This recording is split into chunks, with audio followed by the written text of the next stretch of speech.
J'espère que vous allez bien. On se retrouve aujourd'hui pour un débrief des sorties de février en comics et en manga. On va faire ça façon vlog. Donc c'est parti, on commence avec le comics.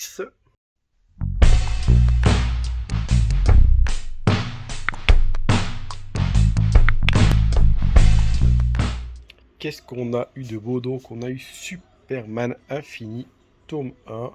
J'ai vraiment bien kiffé celui-là. On en parlera dans une review qui arrivera fin de la semaine avec le reste des sorties infinies du mois. Je vais vous faire un petit review une fois que j'aurai tout lu, mais je l'ai vraiment bien aimé, j'ai trouvé ça très très cool. L'ascension du Warlord, en plus la suite arrive déjà très vite, donc c'est très très chouette. Il y a eu du Yojimbot également chez Dargo. On a eu Sandman The Dreaming, tome 1 de Neil Gaiman, Simon Spurrier et Bilskis Everly, avec le petit autocollant Netflix, une série Netflix. Hop, à Department of Truth. Vraiment très très bonne série. J'ai vraiment bien aimé. Ça commence en force. Et bientôt déjà le tome 2. Ensuite on a eu The Batman Tales of the Demon. Vous admirez mon anglais j'espère. Hop. C'est un recueil dans les DC archives. C'est moi mon truc, mais voilà, il en faut pour tout le monde. Qu'est-ce qu'on a eu d'autre? On a eu du Star Wars Legend, le War of the Bounty Hunter 2, petit roman, le nouveau roman de la Haute République, ça vient de sortir, Hors de l'ombre. Et début du mois, on avait eu L'orage gronde, l'univers Star Wars de la Haute République est en pleine ébullition. Qu'est-ce qu'on a eu? On a eu, ça c'est le softcover, le collector, je crois, oui, c'est le collector 2 des softcovers qui ne marche plus des masses, c'est plus autant la folie qu'avant, en même temps 16 euros. C'est vrai que pour tout le contenu c'est cool, mais il faut encore tout lire. Ensuite on a eu le nouveau Règne Fixe, le 7 et le 8. Ça continue, toujours aussi bon, les X-Men de Hickman. Qu'est-ce qu'on a eu d'autre? On a eu du Spider-Man, le nouveau Dan Slott. On continue avec Naviguer à vue. Celui-là, c'est quand Spider-Man va dans l'espace. Continue la frise, donc on a déjà eu tout ça. On en est ici, donc maintenant il nous reste fin du monde et zones de danger avant d'arriver à Superior Spider-Man. Ça c'est toujours dommage qu'ils ne les rééditent pas en nouveau format, avec une nouvelle tranche comme ça. C'est vraiment le plus gros point noir pour moi, parce qu'en plus ils sont sold out, ils vont les réimprimer, mais avec l'ancienne tranche évidemment, je suppose, parce qu'ils n'ont pas mis en ressorti, juste en restock. Ensuite on a eu de nouveau du Symbiote Spider-Man, le Amazing Spider-Man, Absolute Carnage. On est seulement au tome 6, quand je pense qu'aux USA, cette série ici, elle est déjà finie en TPB. Nous c'est du hardcover, mais c'est le même contenu, c'est déjà fini chez eux, ils sont déjà à la nouvelle série, et nous on est seulement au tome 6, on en a encore presque pour plus d'un an et demi je crois de publication, sauf si Panini met les bouchées doubles, mais pour le moment c'est super lent, je suis désespéré.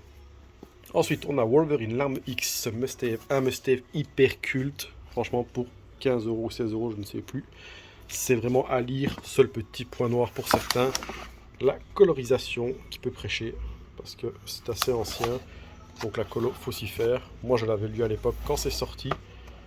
Oups. Donc la création de Wolverine, très très bon must-have. Ensuite on a du Uncanny Avengers, l'ombre rouge. Je ne le conseille pas particulièrement parce que c'est le début d'un Deluxe. Donc la série Uncanny Avengers qui était avant 100%. Donc c'est sûr, vous avez le début de l'histoire, c'est cool, mais si vous accrochez, que vous avez envie d'avoir la suite, vous êtes obligé de le racheter. Donc ça va vous faire un doublon et du coup je trouve ça un peu dommage. Donc voilà, je trouve ça un peu cher pour si vous accrochez, du coup devoir racheter la suite. Et si vous accrochez pas, ça fait 15 euros, un peu à la poubelle. Ensuite on a Iron Man, Tony Stark de Slot.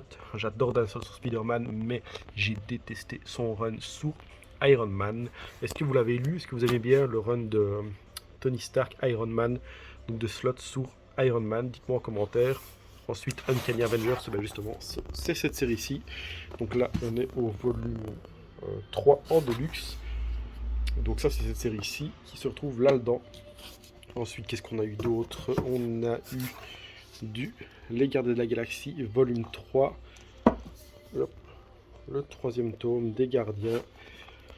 Donc en Marvel Deluxe toujours, on a eu du Black Widow, hop, Black Widow, le tome 2, le tome 3 arrive bientôt, et le comics sur Horizon Zero Dawn qui fait le lien entre le premier et le deuxième jeu qui vient de sortir. Et sans oublier, on a eu l'Invincible intégrale, tome 5, superbe édition. Voilà, en comics, il y a eu pas mal de trucs. Il y a eu du Marvel Zombie également, mais je dois dire qu'il y a eu pas mal de sorties, mais en soi, rien non plus de hyper marquant. En ce mois de février, c'est un mois un peu plus calme. On va avoir les sorties de Rebirth qui arrivent, de Rebirth d'Infinity qui arrive fin du mois chez DC, mais je les mettrai dans les vidéos du mois de mars. On va passer maintenant au manga. En manga, nous avons Jujutsu Kaisen tome 13 qui est sorti en plein dans l'arc de Shibuya, toujours plein de retournements des situations, toujours aussi bon ce manga en normal et en collector. Le collector, qu'est-ce qu'il propose? Il propose le roman numéro 1, ouais, un marque-page magnétique avec le Dotsukune, ça c'est cool, et un petit ex-libris. Ensuite, nous avons eu quoi? 100 Bucket List of the Dead, le tome 4, toujours aussi cool ça. Ensuite, nous avons Mashle, tome 7, Mashle, le sorcier, qui donne des pêches à tout le monde. Assez fun la série. J'ai un peu décroché pour le moment, mais dites-moi en commentaire, est-ce que vous lisez Mashle, vous aimez bien? Vous n'avez pas recommencé, vous avez arrêté, dites-moi tout. Ensuite, on a Spy Family, le tome 7. Cette série, toujours aussi fun, bientôt l'animé. Ça, je pense que ça va encore booster les ventes qui sont déjà vraiment très très bonnes. Ensuite, Fortnite of the Apocalypse, tome 1 et 2. Et ben, dis donc, la suite de Seven Deadly Sins, enfin en manga déjà, c'est assez vite. Je n'ai pas fait Seven Deadly Sins, je n'ai pas accroché, j'ai lu les premiers tomes, mais je dois dire que je n'ai pas continué parce que ça ne m'avait pas intéressé. Voilà, les légendes arthuriennes continuent. Est-ce que vous avez pris Fortnite of Apocalypse? Vous aimez bien ou pas? Dites-moi, je veux savoir. Mais en général, ça se vend bien, donc je suppose qu'il y a une petite hype dessus. Le tome 5 de Solo Leveling, toujours autant de succès. On a eu, hop, Shangri-La Frontière, tome 3. Je l'ai lu, c'est assez sympa. On attend toujours que ça décolle vraiment, mais je dois dire que ça se laisse lire, donc c'est cool. Black Clover, tome 30, on ne le présente plus. Tokyo Revengers non plus, déjà le tome 16, bien vite le 17. Ensuite, Children numéro 6, un très très bon manga de chez Mangetsu, j'adore particulièrement, c'est vraiment une très très bonne série de samouraï, je vous la conseille fortement. Ensuite, Blue Lock, tome 6, on continue les épreuves de sélection pour le Blue Lock. Ensuite, Eden Zero, tome 18. Eden Zero, ça c'est toujours de la grosse bombe. Chaque tome est meilleur que le précédent et c'est ça, c'est vraiment cool. Ensuite, Banana Fish, tome 7, l'édition perfecte continue. Toujours aussi un gros succès cette série-là, mais vraiment une édition de qualité, je trouve. Qu'est-ce qu'on a encore eu d'autre? Samurai Orient Quest, hop, le tome 12. Sido, ce mois-ci c'est cool, on a été gâtés, on a eu 2 tomes de Sido d'un coup, le 11 et le 12. Mais c'est normal parce que le 11 devait sortir en janvier. Donc là on a eu la suite d'un coup, très cool en tout cas. Qu'est-ce qu'on a encore eu d'autre? Classroom of Heroes, tome 12. Les quintuplettes de Quintessential Quintuplet, tome 13, bientôt la fin. Rien qu'à dans un autre monde, Land of Del, Pilote sacrifié, tome 1 de chez Delcourt Tonkam. Hop. Qu'est-ce qu'on a encore eu d'autre de beau? Alors, Les Affamés de chez Akata, Boys of the Dead Akata aussi, The Fable. J'aime vraiment bien cette série, je me suis remis à jour ce week-end justement, et c'est vraiment très cool, toujours aussi fun, décontracté, très bonne ambiance, j'adore. Shibuya L, c'est fini. Le manga où le poisson rouge bouffe des humains à Shibuya est terminé dans ce 11e tome. Ensuite, BM tome 1 de chez Delcourt. Parasite Reversi, ça continue. Skyhole Survival Next Level également, déjà le 5e tome. Guns tome 2, ça continue aussi, la 3e suite de Guns. Tanya the Evil, A Journey Beyond Event, le tome 6. Seraph of the End, tome 22. Gleipnir, tome 10. Saturn Returns. Regardons ça. Qu'est-ce que ça raconte? Le deuil d'un amour raté peut tuer. Voilà le résumé. C'est un tome 1. Ensuite, on a eu Maui également, tome 8. Et qu'est-ce qu'on a encore eu d'autre? On a eu Quand sonne la tempête, Aurémia, tome 1 et 2. Toilette, une bonne Alakun, très gros succès aussi. Love Friends. Et on a eu évidemment la sortie de Keiju numéro 8, tome 3.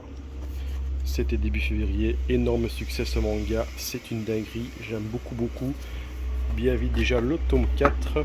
Et puis on a également eu la sortie, hop, je vais le mettre ici, de Togen Anki, tome 1 et 2. Shonen assez classique qui reprend pas mal de codes des shonen actuels et passés. À voir ce que ça va donner, le dessin est sympathique. L'histoire également, on suit un jeune garçon qui du jour au lendemain remarque qu'il fait partie d'une espèce de personne qui peut manipuler son sang pour en faire des armes comme vous voyez, et devenir comme ça. Et du coup une organisation est chargée de le tuer lui et tous les gens de son espèce. Mais très vite il va remarquer qu'il y a une organisation de gens comme lui qui sont entraînés à combattre forcément ceux qui veulent les tuer.